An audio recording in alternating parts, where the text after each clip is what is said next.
Sri Krishna Caitanya Prabhu Nityananda Sri Advaita Gadadhar Sivasadi Gaur Bhaktivedanta.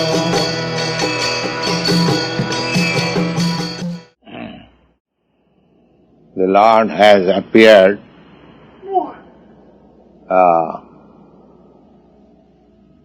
yesterday,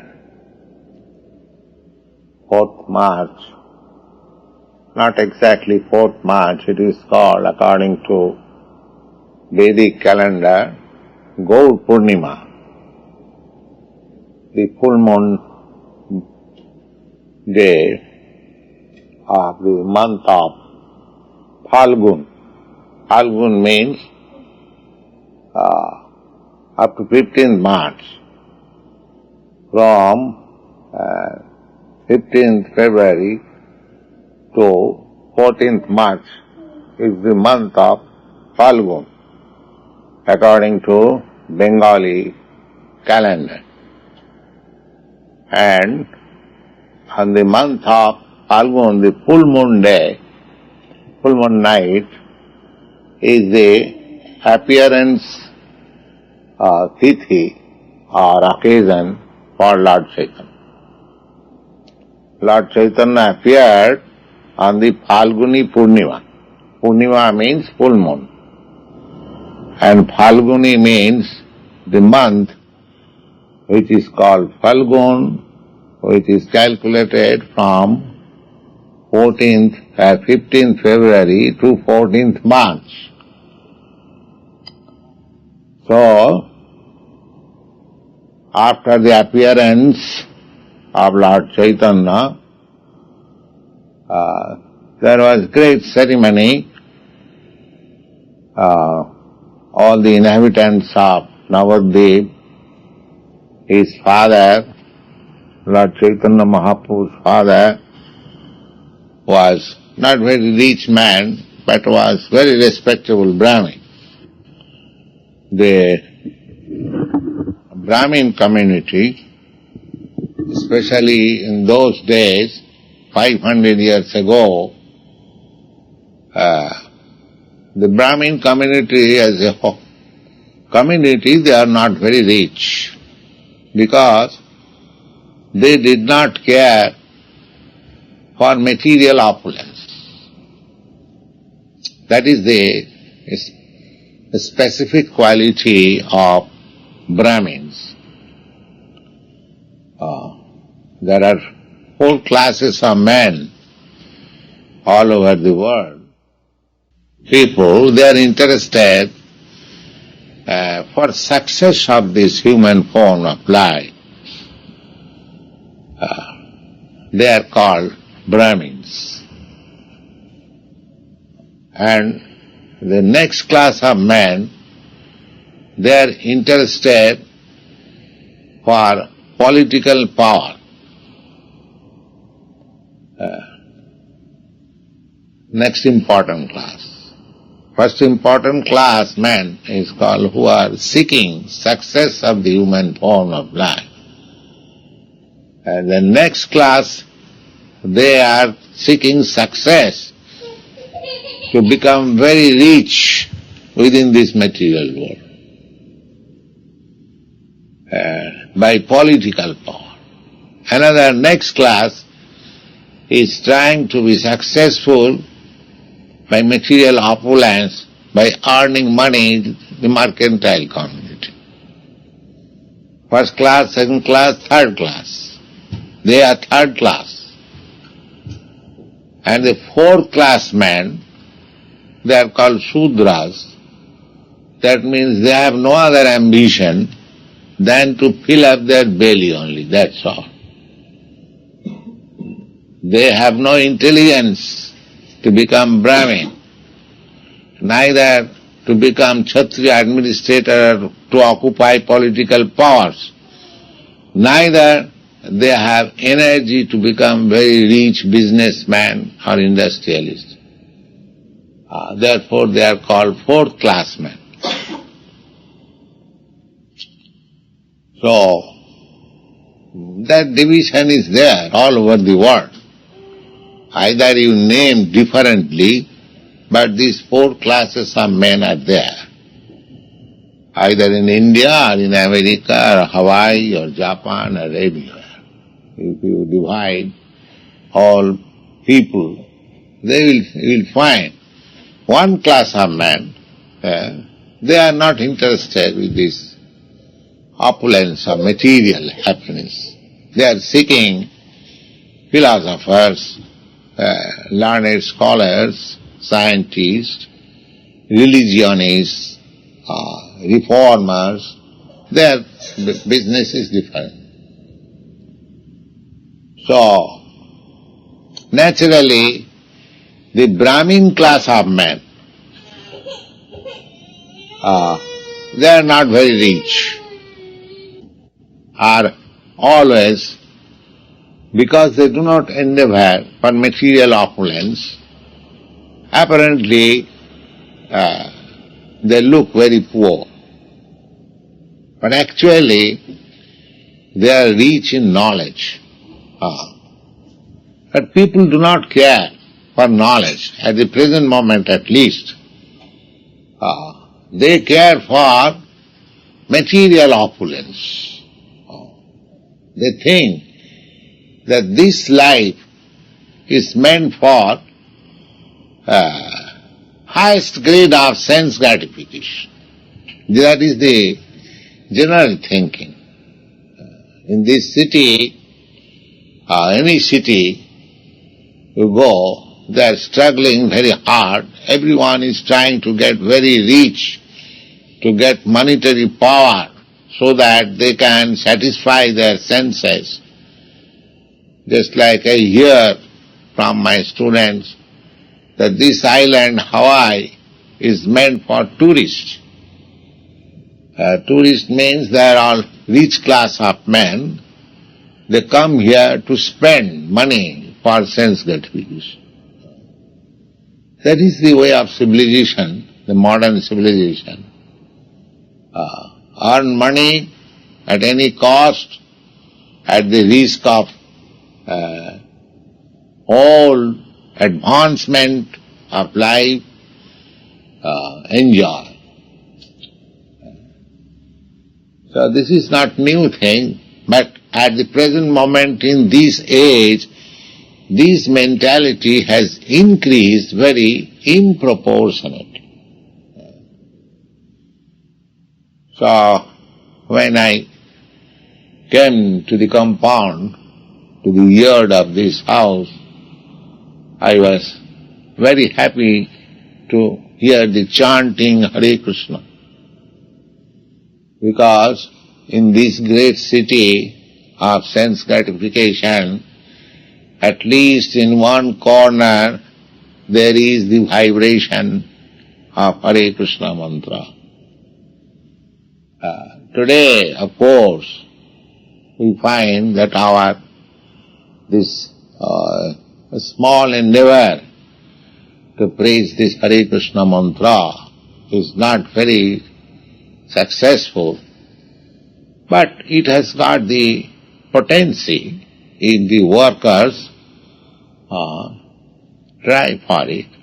My Guru Maharaj used to say that if people do not come to hear this philosophy, don't be discouraged.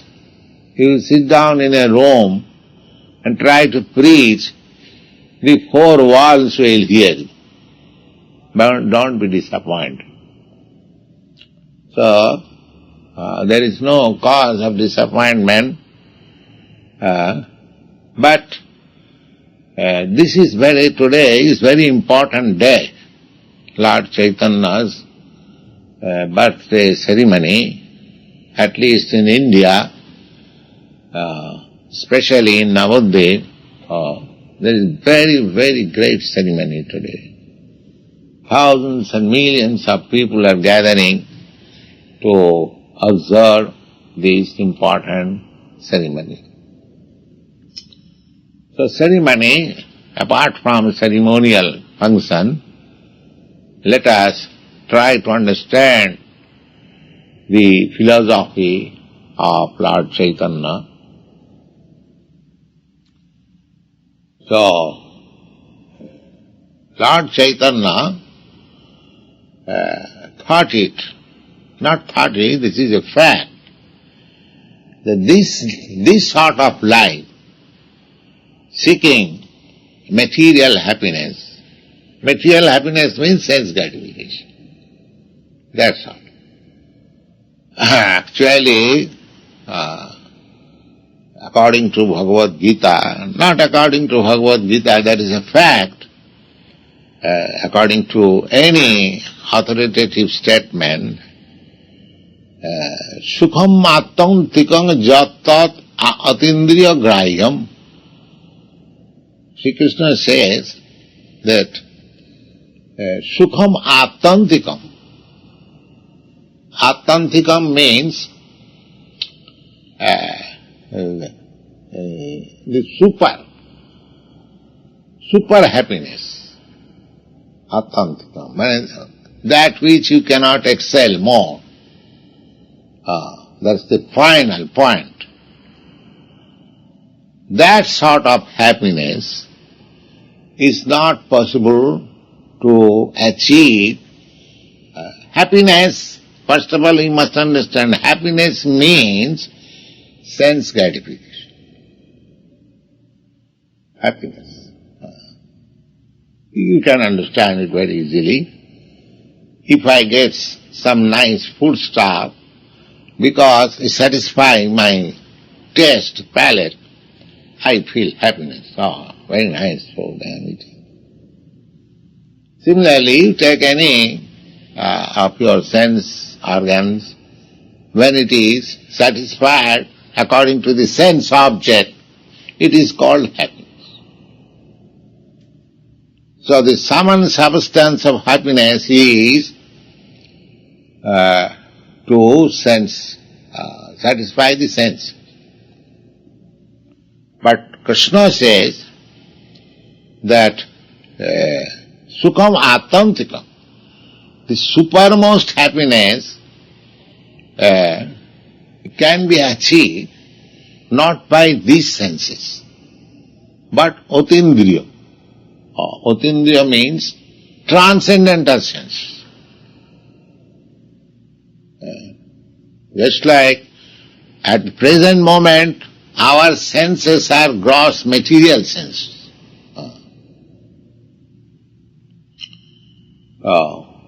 But there is another sense, not another sense, this sense, this is covered sense.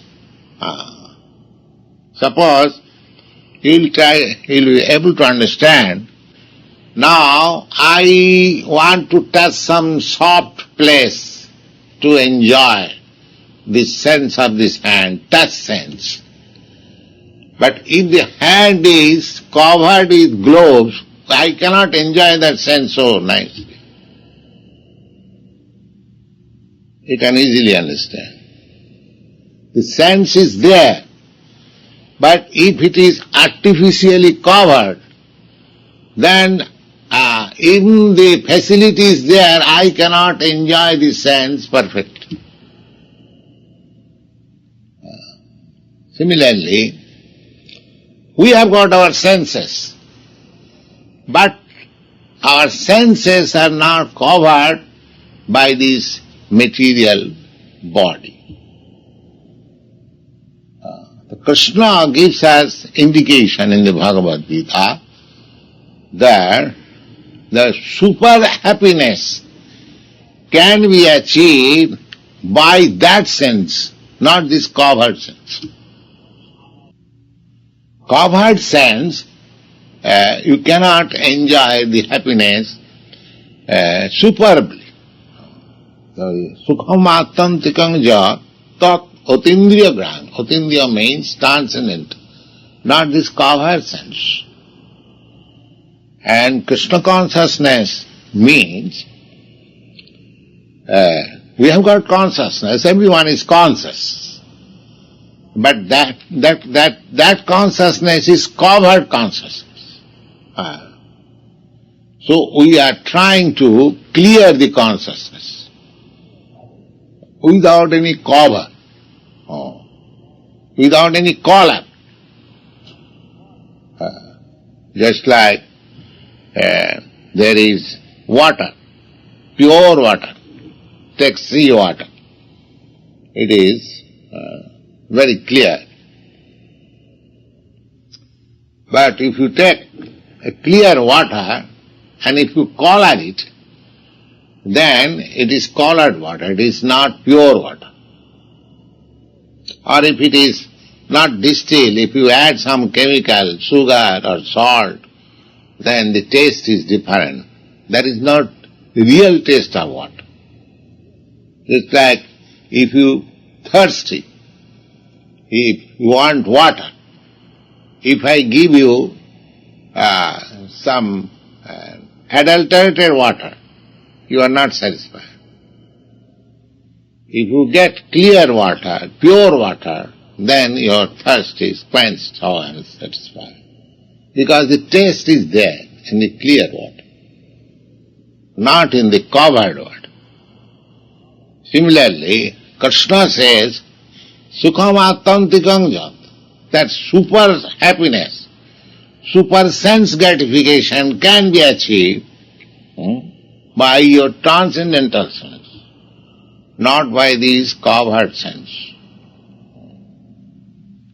So our Krishna consciousness movement is to clear that covered sense or this colored consciousness or adulterated consciousness. Then everything will be there. You cannot kill consciousness. That is not possible. The Buddha philosophy is to stop consciousness, Nibbana. According to Buddha's philosophy, this consciousness is production by combination of this matter. This body is combination of matter, earth, water, fire, air, ether, and according to Bhagavad Gita further, mind, intelligence, ego. This is combination. They are very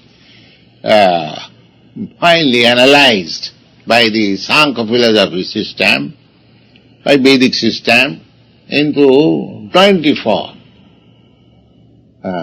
elements. And according to some, 25, and according to some, 26. According to our Vaishnava philosophy, 26. According to Mayavad philosophy, this is 25. And according to impersonal philosophy, or void philosophy, it is 24. So, originally, it is 8. So, in this way, Buddha philosophy means that this whole existence of our body or our self is a combination of matter. That is the way of thinking of modern scientists also, that this body is a combination of matter. Under Darwin's theory also, like that, organic matter, inorganic matter. They are studying evolution of this matter, organic matter. But actually, that is not the fact. The fact is that we, individual soul, that is the real fact. And that individual soul is the seed, and upon that seed, this body has developed. According to our Vedic understanding, the body develops on the seed. This is very practical. why you have got different bodies, different types of bodies. Because the condition of the seed is different. The seed is the spirit soul, and by material contact it is covered by finer body, intelligence, mind and ego. And according to the quality of that ego, we develop different kinds of this material gross body. Therefore, somebody has developed the body in the modes of goodness, because material nature is divided into three qualities: goodness, passion and ignorance. Somebody has developed body in the modes of passion, somebody has developed body in the modes of ignorance, but the root is the spirit soul. And the finer cover is desire, ego, intelligence, mind, and the gross cover is this body. So Buddha philosophy simply takes account of this gross body. They do not take account of the mind, because as soon as they go to the platform of mind, then immediately the question will be, whose mind? Whose intelligence? Then you have to come to the spirit soul. But the people for whom this Buddha philosophy was preached, they are not very intelligent class of men. Therefore Lord Buddha did not give them the information of the subtle body or the soul. They are unable. Why? They are unable. They are gross materialists. The gross materialists, they are animal killers. The gross materialists. These animal killers, according to Bhagavad also, they cannot understand finer things. Those who are animal killers and animal eaters, they cannot understand finer philosophical matter.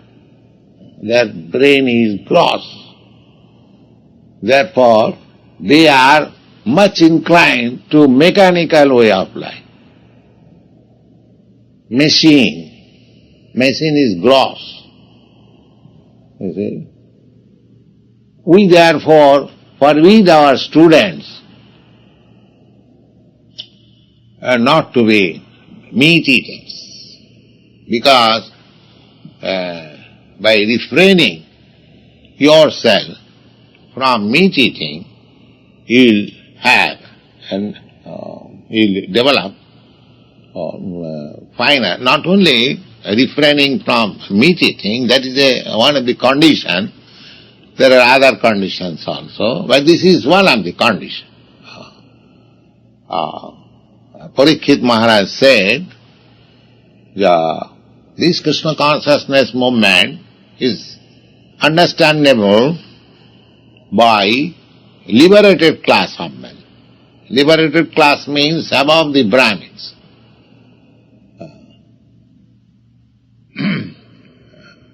But those who are killer of the animals, the killer of the animals are two kinds.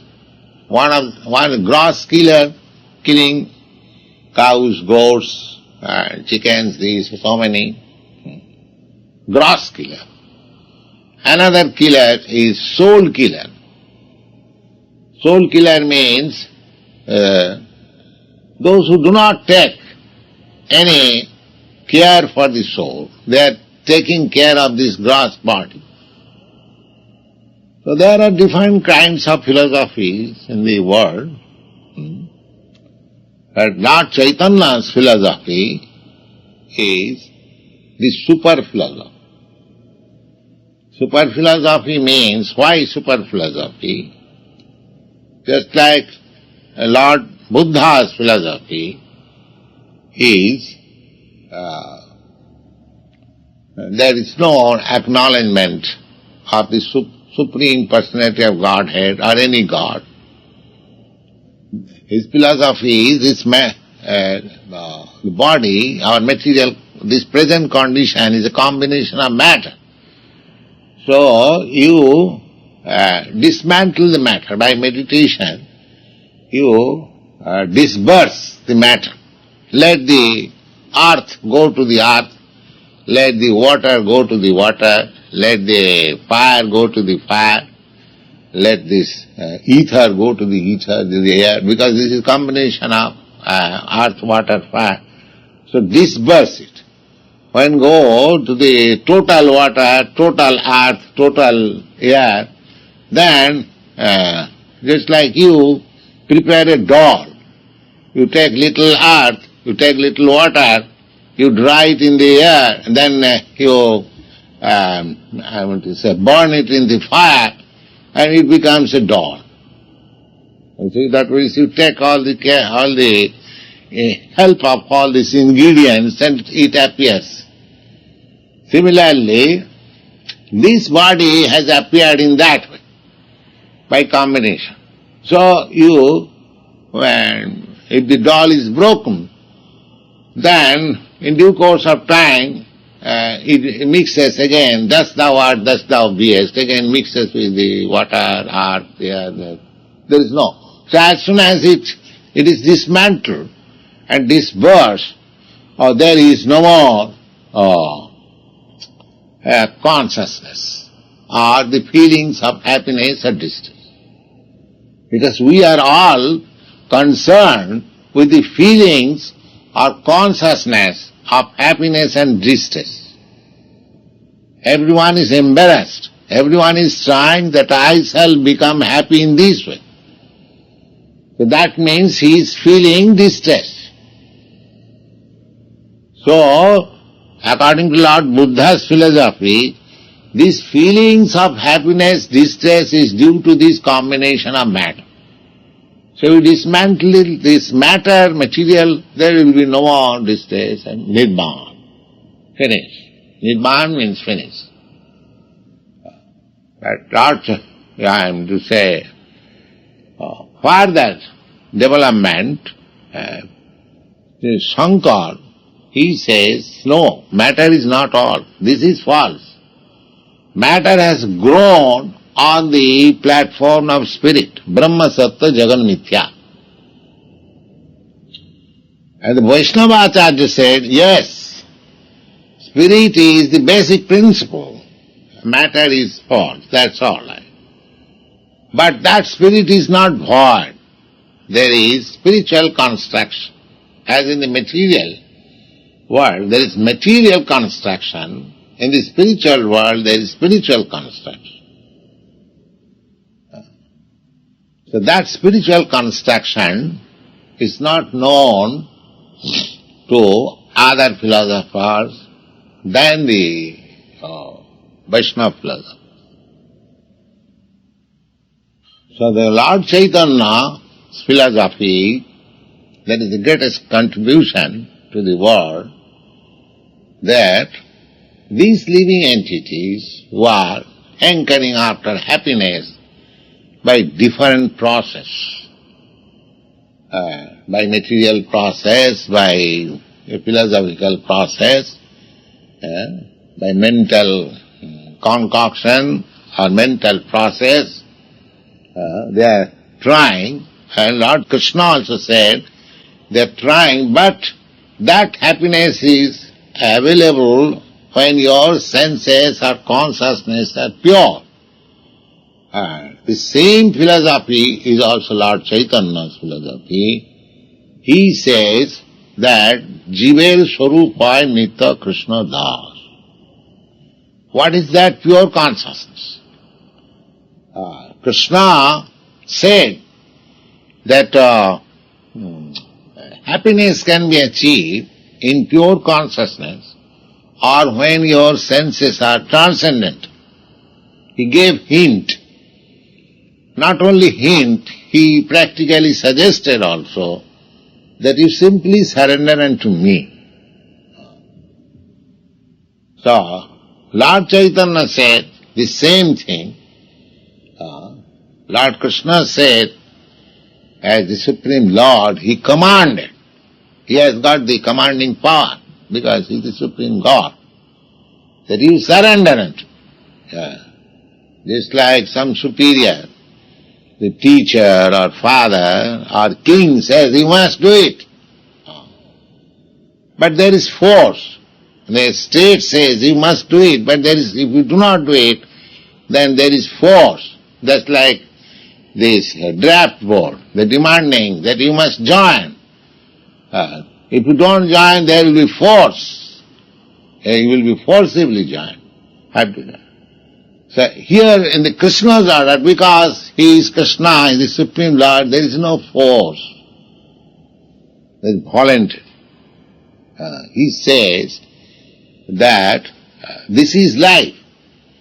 You surrender unto me. But he could force Arjuna to surrender, or anybody, because he is Supreme Lord. But that force he does not apply.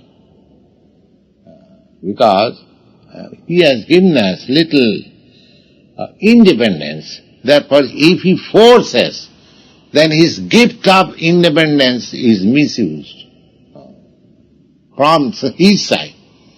We are misusing that gift of independence, but for that reason, Krishna cannot withdraw your independence.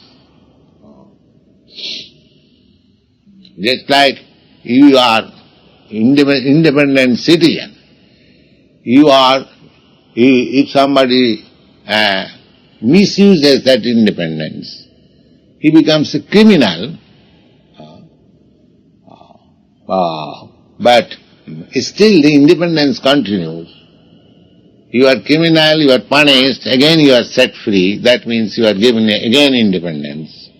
But again if you misuse, then again you are put into prison. Similarly, if the state cannot withdraw your independence, then what is the meaning of this independent country?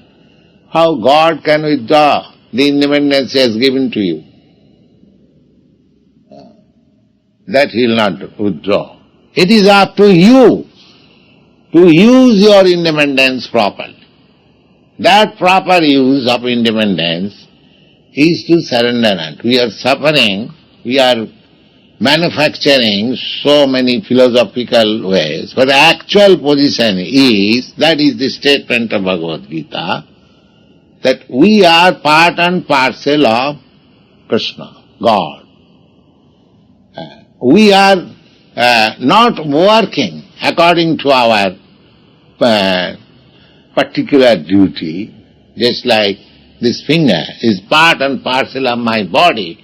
It has got a particular duty to serve the whole body. When it is unable to do it, it is painful. The physician or the surgeon says that this finger should be amputated. Otherwise, it will create disturbance to the whole body. Similarly, we are all part and parcel of the Supreme Whole. But not surrendering unto Him, misusing our independence, we are giving pain to the Supreme. Therefore He comes that you surrender. Don't give me pain. You just abide by my order. That will give me pleasure, you will be happy. That state of consciousness, to abide by the order of Krishna, is Krishna consciousness. That's it.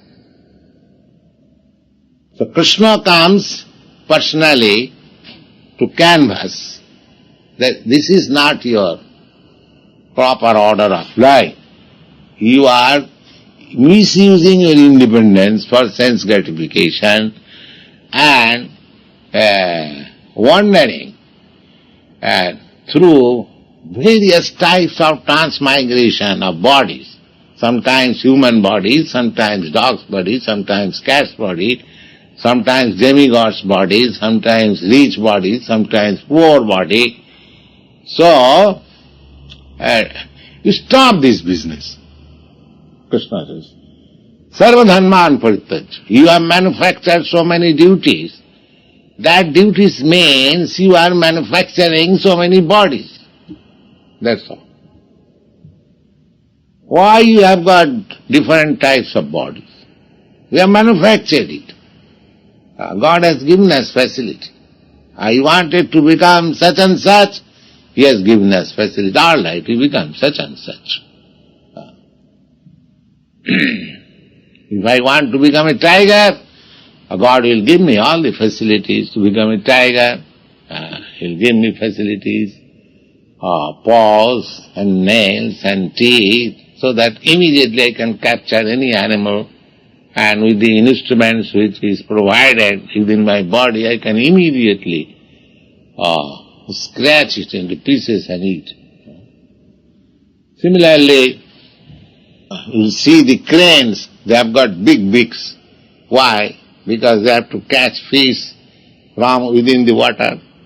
So the beak must be very long. So there is facility. The hog has different mouth because he has to eat stool. So a different kind of body. So these bodies means we are manufactured according to our different mentality. Krishna says that you stop all this business. Simply you are migrating or transmigrating from one body to another or one planet to another. That will not make you happy. Sarva dharma, you just surrender unto me. Because you are meant, your original creation is meant for serving me. Just like this body, when this body was made in the womb of my mother, it was just like a small pea. And from that pea, different holes came out, and then hand came out, leg came out, the fingers came out. Why this finger was created? Because I require the service of the fingers. Suppose if I want to press something, if there was no nail, then I cannot press. It is so nicely manufactured. By my energy, by my desire, and nature supply me ingredient, it is manufactured. So you are manufacturing different bodies, but our real sense is covered. So that transcendental sense can be discovered when we give up this material sense gratificatory process by creating different kinds of body.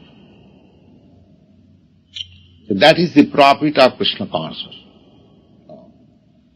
So the people of modern civilization, they have no information about this, how this body is being created. They're simply busy with the present problem. That's all. Present problem is not problem. We are eternal. Our problem is eternal. Therefore, the modern age, the people are not very intelligent. They are advertising themselves that they are very much advanced. Actually, they are fools. And it is folly to be wise where ignorance is bliss. The whole world is full of ignorance. Therefore, we are trying to preach this Krishna consciousness. It is our folly. It is our folly.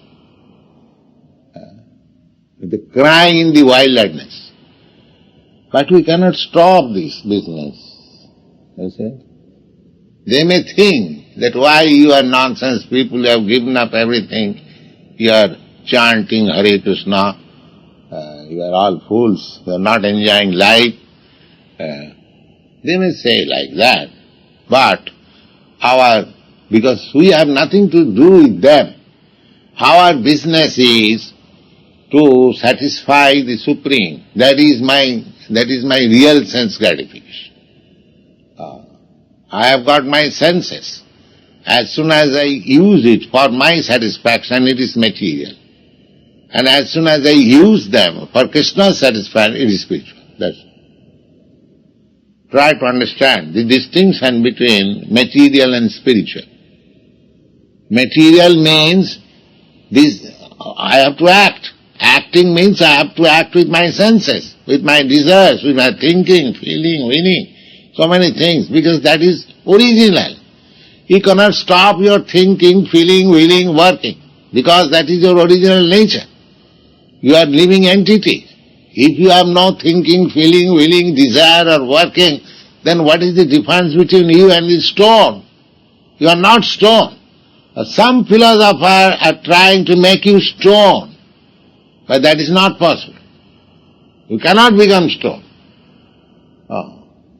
So, the whole process is to rectify, to purify your senses.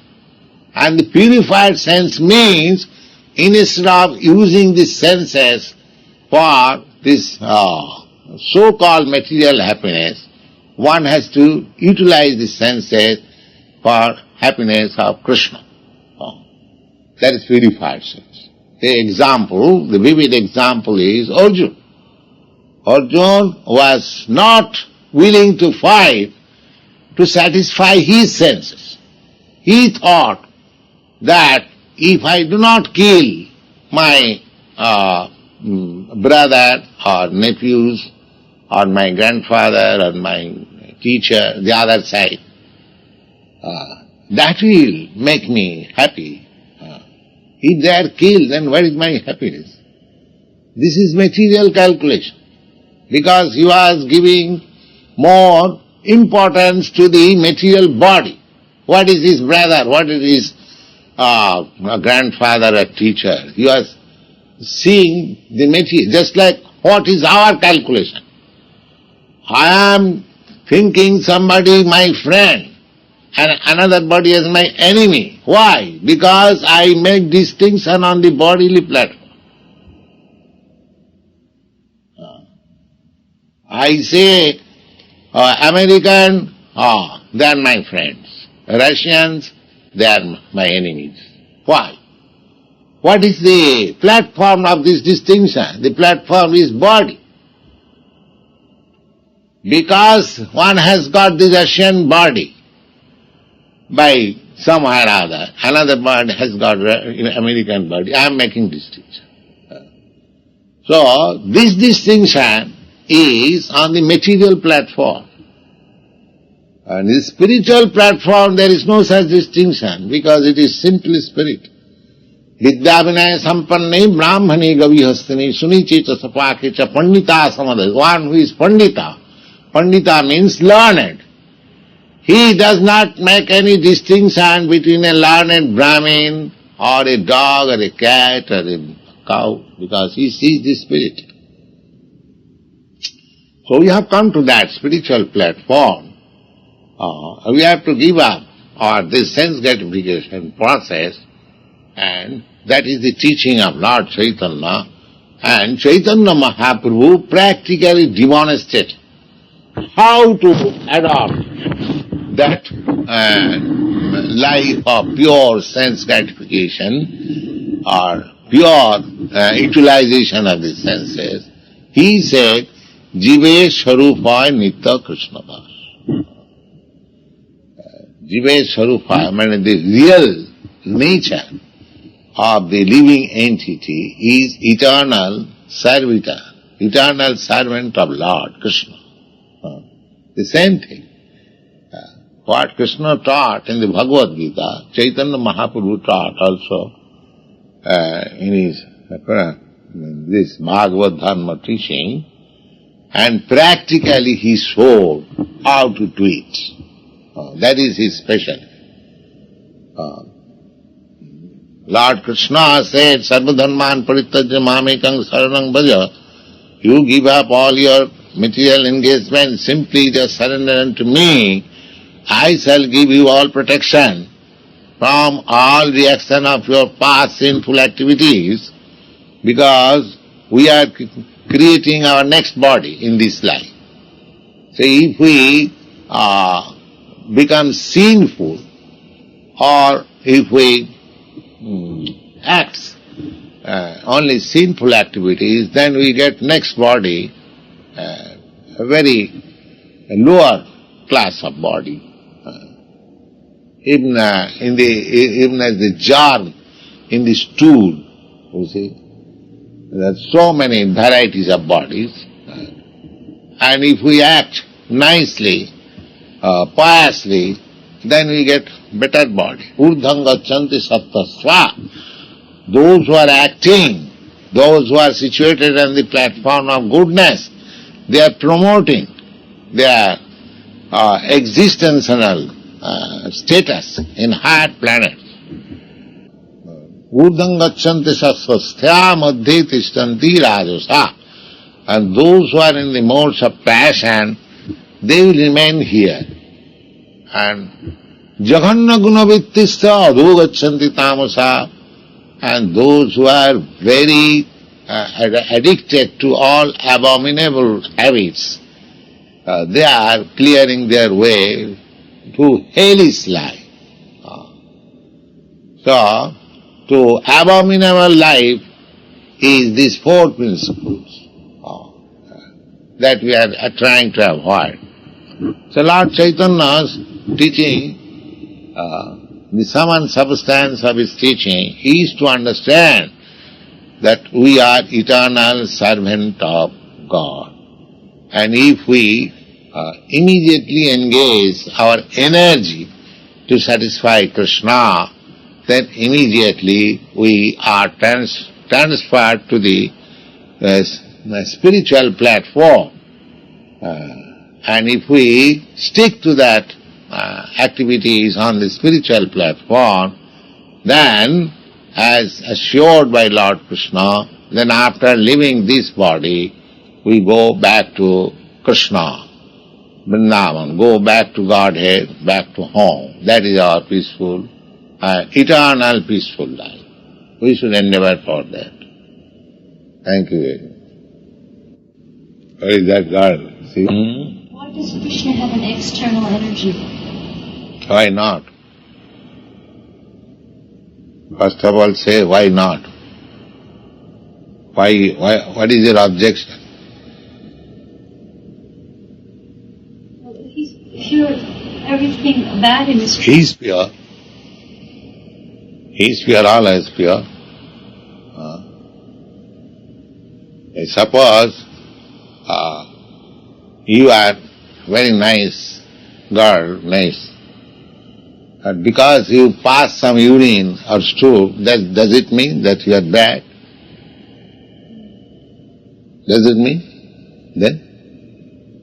The urine may be bad, the stool may be bad, but because you passed urine or stool, you are not bad.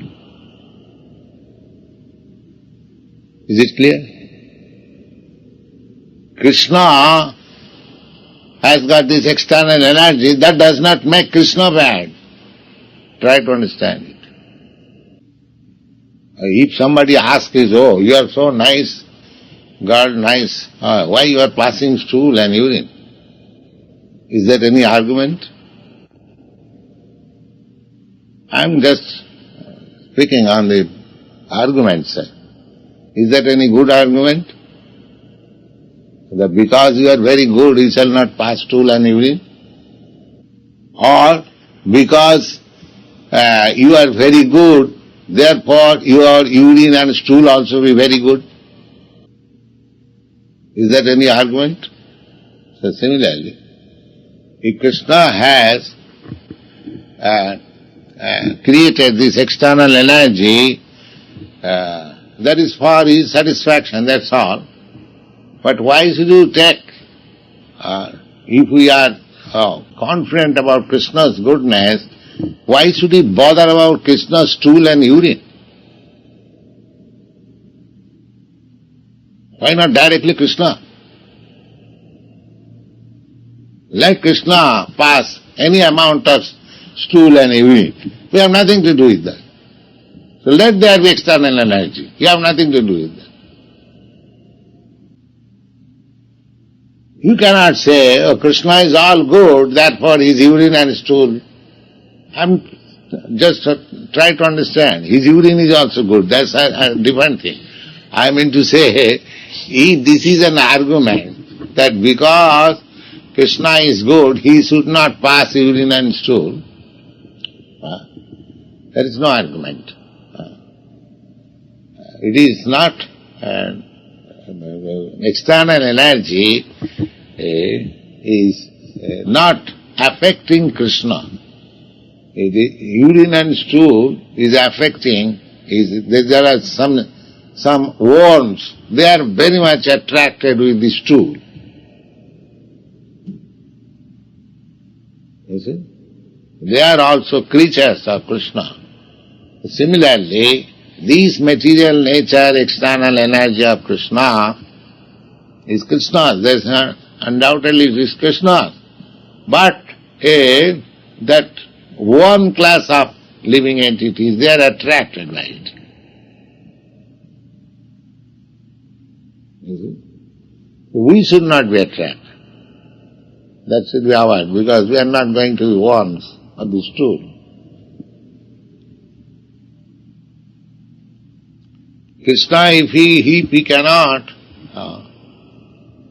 there are many arguments. If you ask question, why the government has created this criminal department? Is that valid question? The jail department is criminal department, prison, where citizens are put into jail and given trouble. If the prisoner says, why the American government has created this prison department, is that valid question?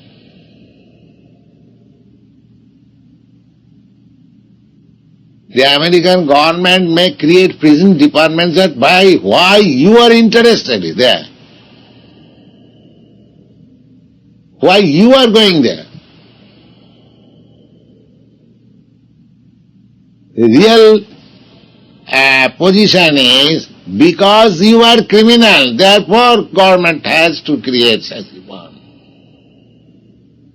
So this material energy is created by Krishna, because there are some living entities who are not to satisfy Krishna but satisfy their senses. For them it is there. All right, your field of activity is here. So it is not Krishna's desire. It is fulfill your desire. Because in the spiritual world, Krishna is supreme. But if you cannot tolerate Krishna supreme, even here there are so many, why there should be God? I am God. I am God. Are you God? But you have got this mean mentality that I am God. You cannot qualify yourself, you do not know what is God, what is the meaning of God, you are claiming God. Because you do not want to serve God. That is your mentality. So for these lowest class of men, there is external energy. As a man, they will not abide by the laws of the state, they will repeatedly break it, therefore all like to go there and do whatever you like.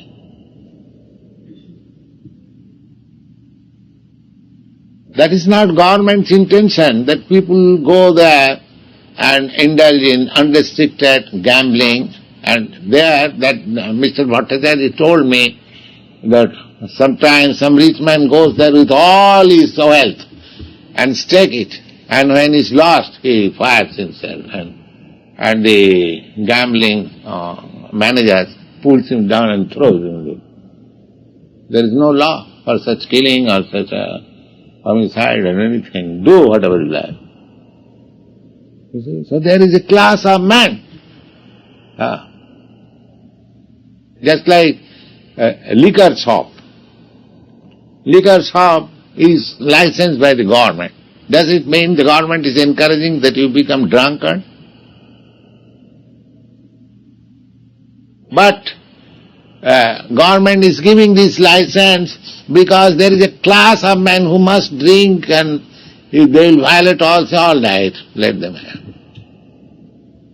Similarly, there are two kinds of living entities. Nitya Baddha, Nitya Mukta. Eternally liberated and eternally conditions. You see? So for the conditions, they will never agree to abide by God. Therefore, for them, this material world, external energy, all right, you do whatever you like. You do according to it. But still, there is canvassing work.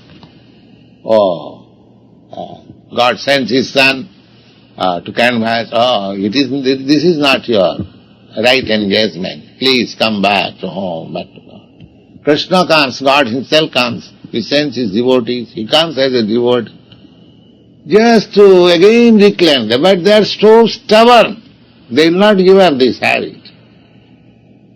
Even in their so-called spiritual cultivation, they are thinking that I am God. I am the mover of the sun, I am the mover of the moon, I am the supreme in this way. That is a disease. You see?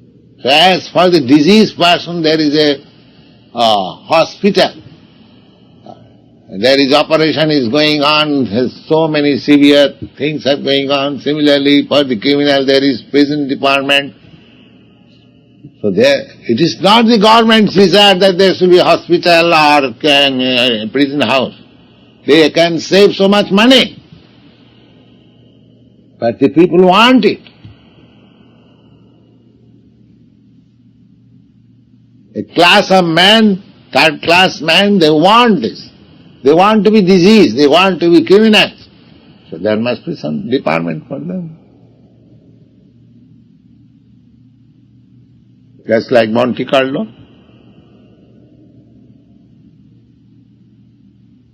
So, this is a facility for the living entities, for the slight independence which has been given by God to them, that's all. So material energy is there, not by Krishna's own will. You want it, therefore there is. Is that clear? Yeah. There will be no more. Is that possible? How many people are coming to become Krishna conscious? So therefore it must remain. Why do you grudge? But you be careful. That's all. That is your business. Any other question?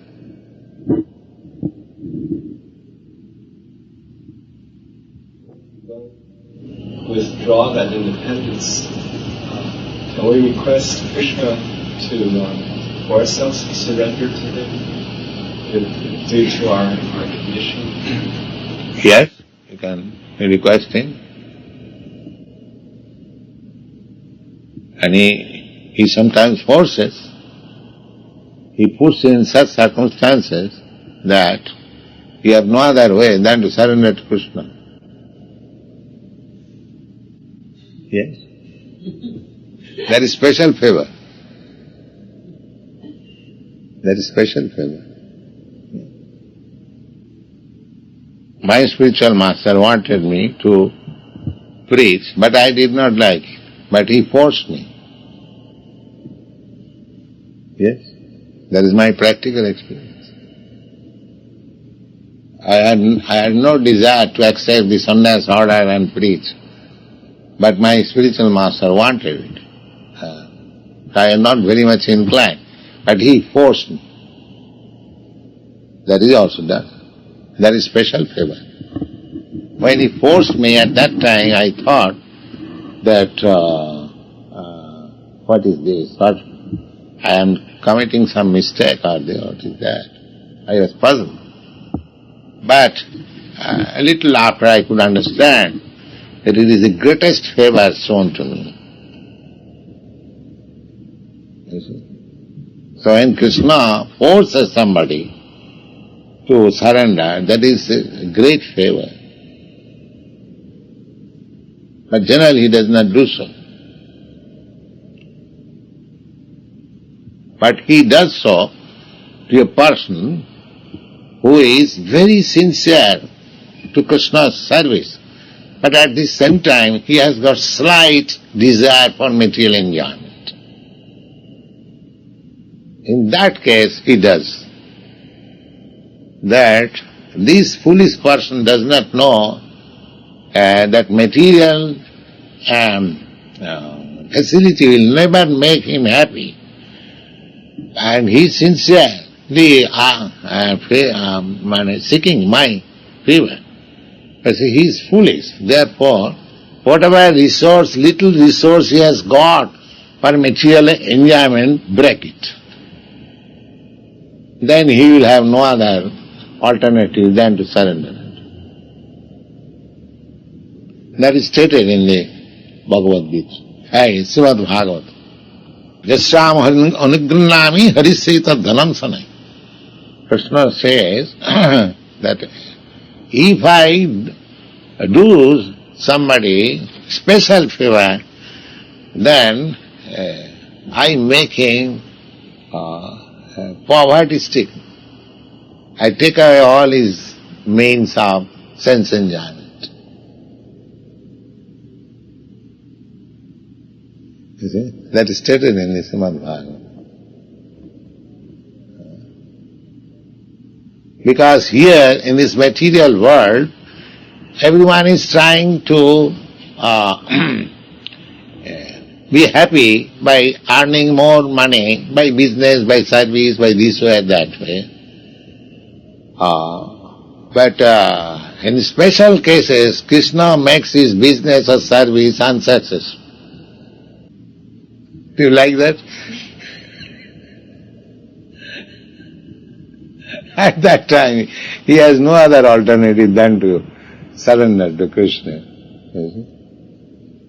But sometimes when you are unsuccessful in our business attempt or earning attempt, we become sorry that Krishna is so cruel upon me that I could not sustain this.